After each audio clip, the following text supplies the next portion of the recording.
This is live from New Delhi. You're watching DT India Live, India's voice to the world. I'm Sakal Button. Coming up in the next 30 minutes. At least 10 people killed and over 35 injured after a suspect drives a pickup truck at high speed into the crowd of New Year revelers in New Orleans. Slovak Prime Minister Robert Fico says his government is considering reciprocal measures against Ukraine for stopping gas supply. And Bulgaria and Romania fully join European Union's 5 free travel Schengen area. Identification checks at Bulgaria and Romania's land borders ceases. India's Union Cabinet approves continuation of Prime Minister Fasal Bima Yojana and restructured weather-based crop insurance scheme.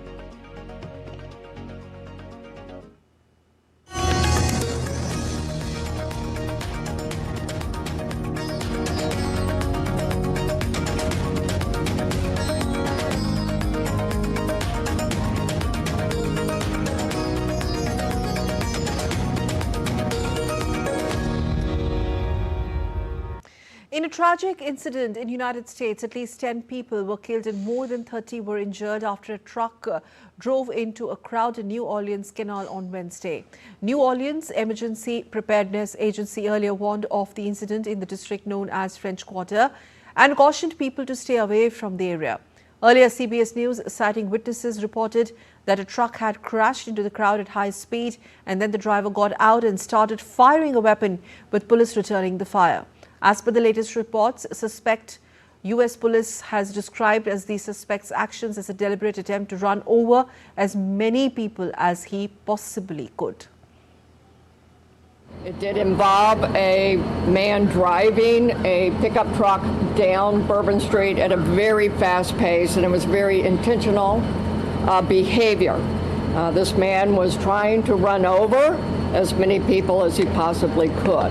This man, this perpetrator, he fired on our officers from his vehicle when he crashed his vehicle. 2 of our officers have been shot. They are stable. You'll hear more after me. However, I have been in direct contact with the White House, with Governor Landry, and of course a unified command who is present here. What I'm asking at this time are prayers for those who have lost their lives in the city of New Orleans due to this tragedy.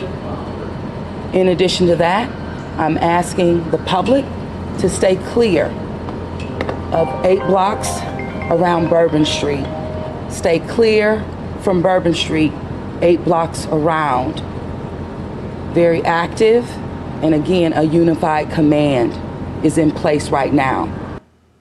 Well, as per the latest media reports, the suspect has been killed by the New Orleans police. We'll be tracking the story for you. Meanwhile, let's move on to some other news.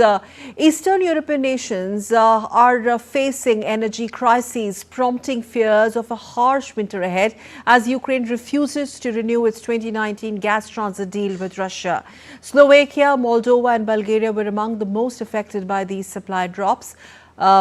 Kyiv's immediate neighbor Bratislava has threatened retaliation, saying its government would consider reciprocal measures against Ukraine, such as halting backup electricity supplies if it stopped the gas transit.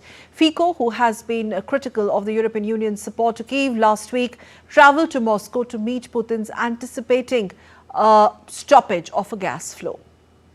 In world politics, it absolutely applies that it doesn't matter whether elephants love or fight. The grass always suffer. I don't want Slovakia to be such grass, as we see these days when the transit of gas through Ukraine is stopped, which will have drastic impacts on all of us in the European Union, but not on Russian Federation.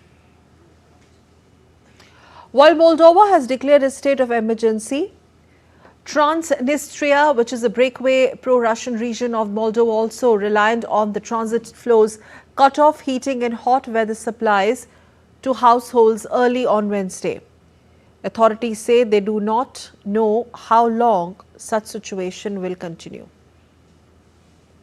Bulgaria, on its part, has confirmed its readiness to provide Moldova with gas supply assistance. Bulgarian Energy Minister announced that both sides signed a memorandum on crisis response cooperation in the energy sector.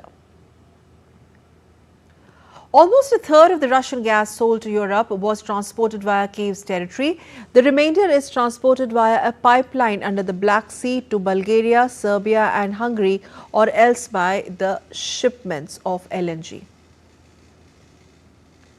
The European Commission has played down the impact of a halt of Russian gas exports to Europe via Ukraine, saying the stop was expected and that the bloc was prepared for it. A spokesperson for the European Commission said the European gas infrastructure is flexible enough to provide gas of non-Russian origin to Central and Eastern Europe via alternate routes. The spokesperson added that it has been reinforced with significant new LNG import capacity since 2022. But at least 2 people were killed and 6 injured in a Russian drone strike on Kyiv early Wednesday. Kyiv Mayor Vitaly Klitschko confirmed that 2 floors of a residential building were partially destroyed, while debris from a downed drone damaged a National Bank of Ukraine building and a non-residential structure in another neighborhood. Well, staying with more news from the region, residents from Romania and Bulgaria can now travel freely in the Schengen area, ending their 13-year-long wait. The combined 25 million residents of both the countries now join nearly 450 million EU citizens who already have the freedom to move around the Schengen zone, and that after land border checks were officially lifted. The duo first joined the European Union 17 years ago, and negotiations to enter the Schengen area, which began in 2011. When the European Commission gave the green light to the countries in December, it marked an important signal to citizens of the 2 countries that they could now feel like full-fledged members of the European Union. Now the full membership will boost GDP and reduce border wait time. And for better understanding, we now show you the map of the European Union on your screens and the Schengen zone after Romania and Bulgaria joined the zone. The Schengen zone was first established in 1985 and now includes 29 countries, and most of which are EU nations as well as some non-EU countries including Iceland and Switzerland. On to some New Year festivities. People all over the world are celebrating New Year, ushering in the beginning of the year 2025. We begin with London. London rang in the New Year with a spectacular fireworks display on Wednesday. River Thames and city skyline provided a stunning backdrop for the dazzling spectacle as the iconic Big Ben struck midnight. The festivities went ahead despite much of the UK being subjected to severe weather warnings for the coming week, with heavy rain and strong winds due to affected parts of the Scotland, Northern Ireland and Northern England.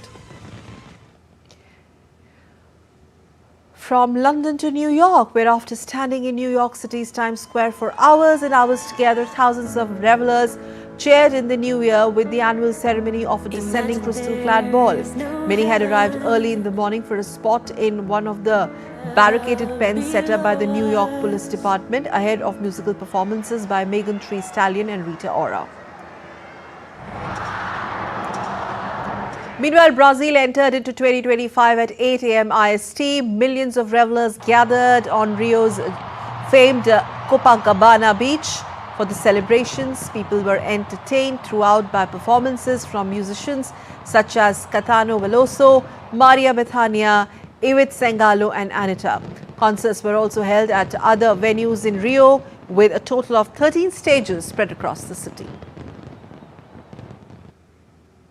Over in Japan, people flocked to Tokyo's Meiji Shrine on Wednesday and prayed for a peaceful new year.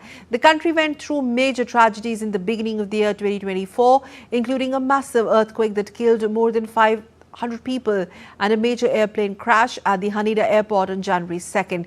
Therefore, for many this year, the wish is to have safe and peaceful year ahead.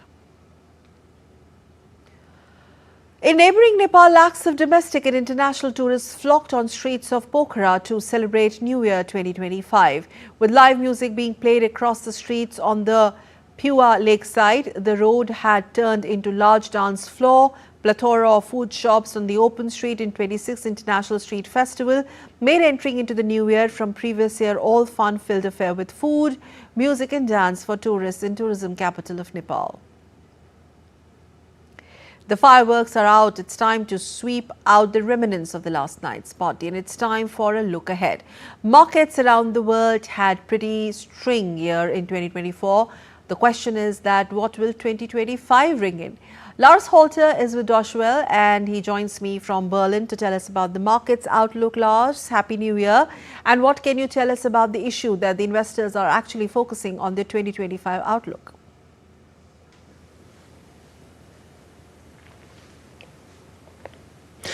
Interest rates are another big topic, I'd say. The European Central Bank has hiked up rates last year, and now there's expectations for interest rates to be cut again, possibly as early as spring. Now that would likely bring upon growth, but Eurozone inflation is still a bit high.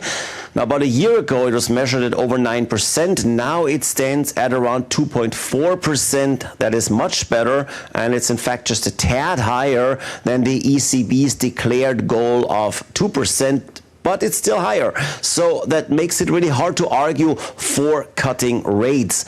As for growth, most experts expect Germany's GDP to rise between 0.2 and 0.7% during this new year 2025. Much of how things will go here will depend on the geopolitical context, will depend on trade, and especially those trade issues could be tricky to navigate with President Trump in the White House. So most people I have spoken to are actually optimistic for Germany's economy in the new year, but it's absolutely clear still that we are looking at major challenges. In a dramatic twist, senior aides to South Korea's President Yoon Suk-yeol have tendered their collective resignations a day after acting President Choi Sang-mok appointed 2 justices to the Constitutional Court. Yoon's Chief of Staff, Policy Chief, National Security Advisor and Special Advisor on Foreign Affairs and Security, as well as all other senior secretaries, also tendered their resignation. Despite the mass resignation offer, acting President Choi has chosen to reject it, stating that the immediate focus should be on bolstering the nation's economy and stabilizing governmental affairs. The aides have repeatedly offered to step down since Yoon's miscalculated attempt to impose martial law early last month. Any decision in the Yoon's case will require the agreement of at least 6 judges. Staying with Korea, the South Korean investigators meanwhile have said that they would execute an arrest warrant for Yoon Suk-yeol over his declaration of martial law by the deadline of January 6th. Supporters and opponents of Yoon, who was suspended from office by lawmakers over his attempt to subvert civilian rule last month, have been camped outside the compound where he has been holed up.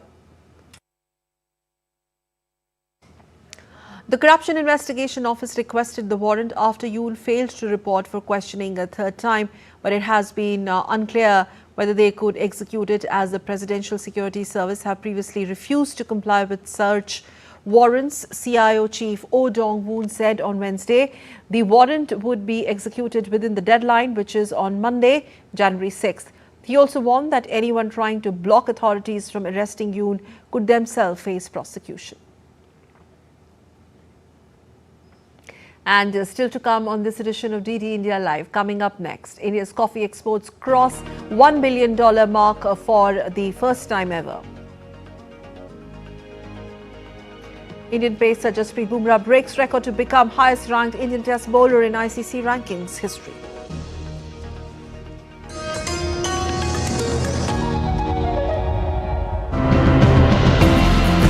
The delicate balance between human and animal coexistence has become a growing problem. Finding sustainable ways to coexisting together and thriving in a rapidly changing environment. Tell them not to panic. Instead, they should just stand completely still and let the lions walk past peacefully. This is how we show respect to the animal and in turn gain its trust. After the plantation of lemon trees, the elephants stopped entering the fields. They pass by the field boundaries without entering. Poaching gangs and trafficking gangs that go after these elephants and capture them, things like that. And that's something that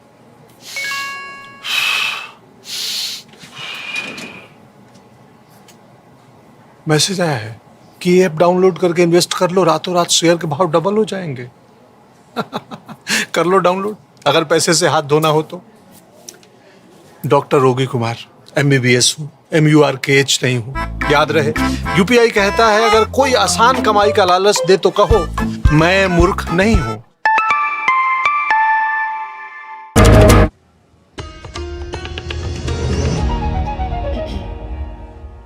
You're watching DD India Live. I'm Sakal Bhatt. Now let's move on to some more news and updates. India's External Affairs Minister, Dr. S. Jaishankar, on Wednesday met the Prime Minister and Foreign Affairs Minister Sheikh Mohammed bin Abdul Rahman bin Jassim bin Jabbar Al Thani. Talking to social media platform, Minister Jaishankar wrote, "Delighted to meet the Prime Minister and Foreign Minister Al Thani in Doha today. My first diplomatic engagement in 2025. A productive review of our bilateral cooperation, also a wide-ranging discussion on recent regional and global developments." India's foreign relations have seen a major leap in the year 2024, and in this regard, India's External Affairs Minister shared a recap video of his engagements during foreign visits. Take a look.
In its first meeting of 2025, India's cabinet chaired by Prime Minister Narendra Modi on 1st of January introduced key measures aimed for the welfare of farmers. Giving information about the cabinet decisions, Union Minister Ashnavi Vaishnav said that the allocation for Prime Minister Crop Insurance Scheme has been increased to more than Rs 69,000 crore. He also said that a separate fund of Rs 800 crore has been constituted for innovation and technology. आज सबसे बड़ा एक फैसला लिया गया कि प्रधानमंत्री फसल बीमा योजना,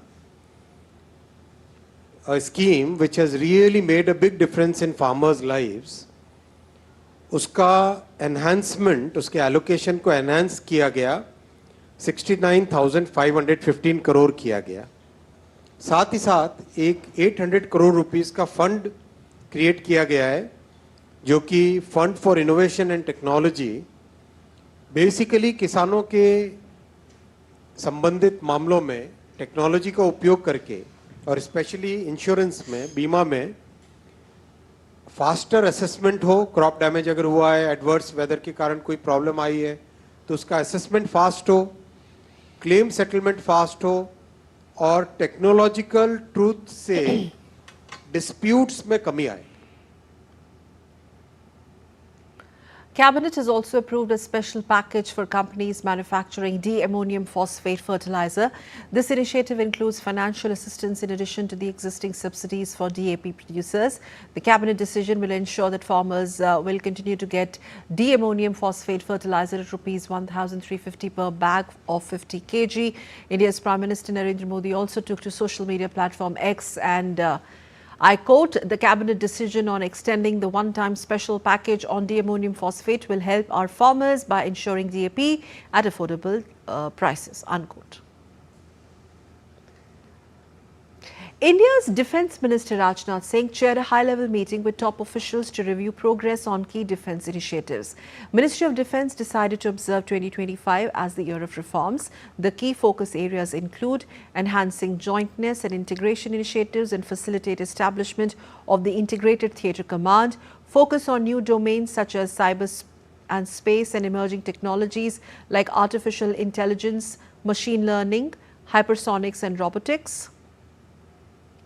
Develop shared understanding of operational requirements and joint operational capabilities through inter-service cooperation and training. Acquisition procedures need to be made simpler and time-sensitive to facilitate swifter and robust capability development. Facilitating technology transfer and knowledge sharing between the defence sector and civil industries, promoting public-private partnerships by improving ease of doing business. Focus on collaboration across various stakeholders in the defence ecosystem. Position India as a credible exporter of defence products, fostering research and development and partnerships between Indian industries and foreign original equipment manufacturers for knowledge sharing and resource integration. Also ensure the welfare of veterans by leveraging their expertise, instill a sense of pride in Indian culture and ideas, fostering confidence in achieving global standards through indigenous capabilities while imbibing best practices from modern militaries that suit the nation's conditions. Traditionally a tea exporter, India is making significant inroads into the global coffee export market. Total coffee export during the current financial year up to November has crossed $1 billion mark for the first time. According to data from Centre for Monitoring Indian Economy, India's coffee exports have risen to a record high of $1,146.9 million between April and November in financial year 2024. Compared to $803.8 million during the same period last year, registering a growth of whopping 29%. The figure is nearly double the exports during the same period in financial year 2021, which stood at $460 million. The sharp growth is partly attributed to a surge in Robusta coffee prices, which account for over 40% of the global production. Hailing this achievement, the CEO of the Coffee Board of India, Dr. K.G. Jagadisha, said India is all set to end the year on a higher note in terms of exports. From April to November, we already achieved $1.15 billion worth coffee exports, which is, I think, a new record. And by the year end, government has given for this year $1,412 million USD export. Out of that, 81% we have already achieved now, and what we have achieved so far itself is a record. But the end of the year, we will be achieving a new record in terms of coffee exports. Thank you. And we tell you about the preparations underway on a war footing as Prayagraj gears up for the Mahakumbh 2025. In the run-up to this mega event, grand procession by Sri Shambhu Panchayati Atal Akhara made the atmosphere electrifying, and it is a sacred pilgrimage. The next report examines how Prayagraj is all set for this mega festival of faith.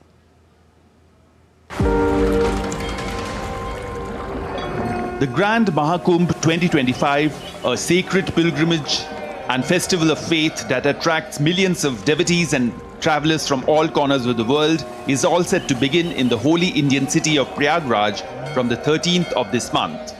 In the run-up to the Mahakumbh 2025, a grand procession by Sri Shambhu Panchayati Atal Akhara made the atmosphere electrifying. Accompanied by traditional music and fanfare, the royal procession entered the Mahakumbh Mela premises, showcasing its spiritual and cultural magnificence.